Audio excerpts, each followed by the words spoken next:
Hey everyone, I'm doing something completely different today because it's Veterans Day 2022 and I want to make a electronic record of just some of the things that my dad did in World War II. He was about 20 years old and a student at Duke University when he enlisted. He went, and that's him and my mom there at Duke. They were both students there in 1944. He wanted to become a pilot, and so he joined the Army Air Force. Back then, the Air Force and the Army were one entity. They've obviously since split, and they're their own branches now, but they didn't used to be. So he went through training here in the U.S., and then he shipped out and went over to the UK to be assigned to a crew flying a B24. So he was a bomber pilot. Here is his crew. That's my dad right in the middle.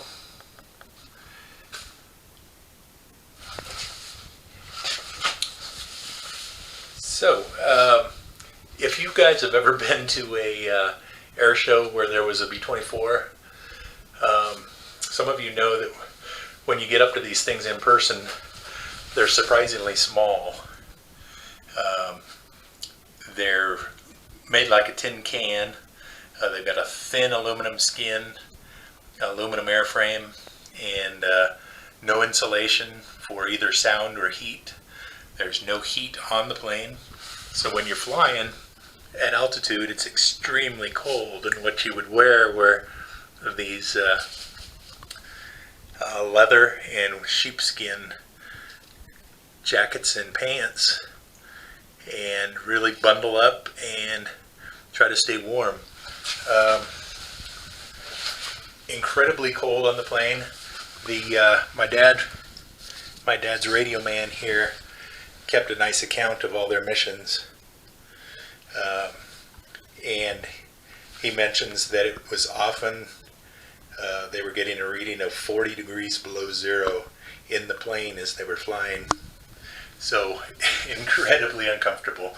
But I'll go back a little bit. Let me back up and say that, okay, so my dad trained and went over and was assigned to a crew for the B-24s in England. He flew out of Wendling Field in England, and he flew 35 missions, which, if you know anything about bombing missions in World War II, that is an incredible accomplishment. Absolutely every odd is against you on that one. 1 in 10 planes went down with their crew. So that basically means is once you got to your 10th mission, you were living on borrowed time. But to fly 35 missions and not be shot down was absolutely incredible. He won the Distinguished Flying Cross and the Air Medal, and he was actually awarded a Purple Heart, but he refused to take it. His pilot, my dad was the co-pilot, his pilot put in for him to receive the Purple Heart, but he, being my dad, typical, said that there were people hurt way worse than him and he didn't want to take it, and so he didn't. But let's see, he flew over France and Germany. Some of the waves of planes that they were in were literally thousands of bombers all flying in formation towards a specific target. These B-24s, they had a number of guns on board. The 12.7 millimeter were side, front, back, all of that. But you know, they were slow. They were kind of lumbering planes, especially loaded with bombs, and they were like heavily on fighter support. So they'd get the P-38s, the P-47s, the P-51s, all coming in, giving them escorts to and from there to where they were supposed to drop their bombs. Sometimes they had them, sometimes they didn't. They were shorter on fighter planes than they were on bombers, especially towards the end of the war. And some of the accounts of their missions, this is something that his radio man wrote. He kept good records of their 35 missions. And on 3 separate times, they came back from a mission flying only on 2 engines, only 2 of the 4 engines working. One time they had to throw everything out of the plane. They had to just drop their bombs. They couldn't even make it to where they were supposed to go because they'd been hit so hard.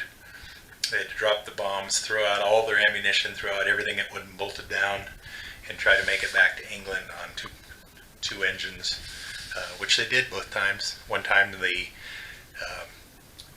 landing gear wouldn't come down until literally just before they were ready to land. But the engineer worked on that for hours on the way back and finally got the landing gear to go down.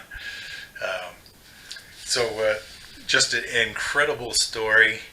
I obviously can't go into all of it here, but it's really amazing what he accomplished, what the entire crew accomplished. This was his crew. I'll read you their names because every one of them is important, and it's really a story about all of them. Pilot Robert Larson, co-pilot Ivan Hawn, that's my dad. Navigator Bill Biles, Bombardier Phillip Sullivan, engineer Harry Dearborn, radio man James Vern Petersen, waist gunner Thomas Benadum, waist gunner 2 Paul Martin, and tail gunner Joseph Cuthbert. So those are the guys here in the pics. Really incredible accomplishment. I'm so proud that he did what he did at age 20. It is really hard to believe, but everybody was doing what they had to do at the time to beat fascism of Hitler and Mussolini.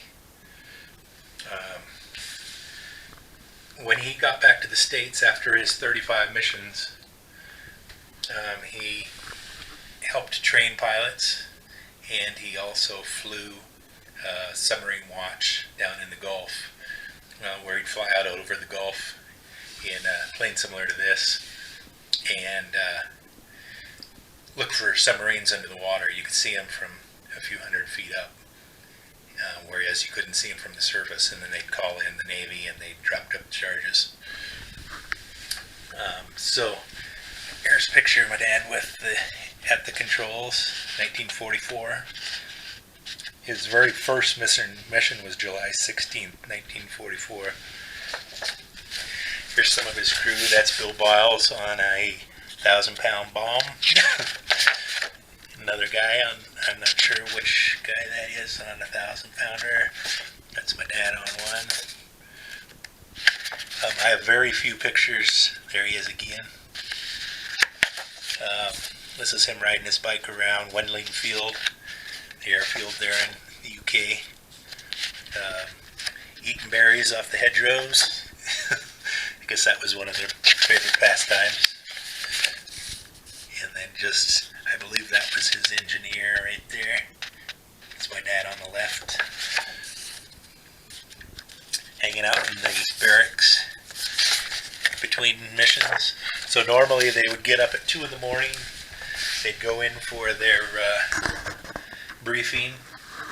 Then the gunners would all go out, clean and test fire their guns. And in the meantime, they're loading bombs on the plane. The bombs were either 40, 100-pound bomb clusters, 24 250-pounders, 12 500-pound bombs, or 8 of those monster 1,000-pound bombs. And it's absolutely, when you see the size of these planes, it's incredible that they could carry 8 of those 1,000-pound bombs. But they did. So this is something that he had all of his crew sign. And his old Ray-Bans that he wore on every mission. Very cool. Him getting his medals. This is flak that on one particularly bad mission where they had 2 engines shot out and they came back with over 100 holes through the plane. He went up to the cockpit and dug out some of the German flak out of the cockpit. That was what was blasting through the skin of the plane and lodging in different places. So that's kind of it. That's a very short summary of